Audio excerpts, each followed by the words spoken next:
Você sabia que o hábito de ranger os dentes, se não tratado, pode levar à perda de seus dentes?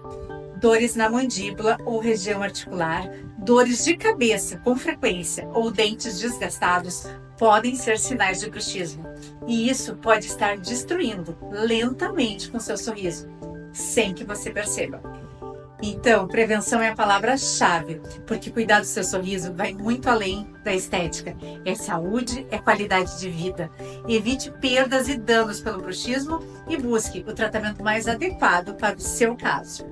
E se você ou alguém que você conhece sofre com esse problema, encaminhe esse vídeo para essa pessoa e não ignore os seus sinais. Você pode estar salvando um sorriso.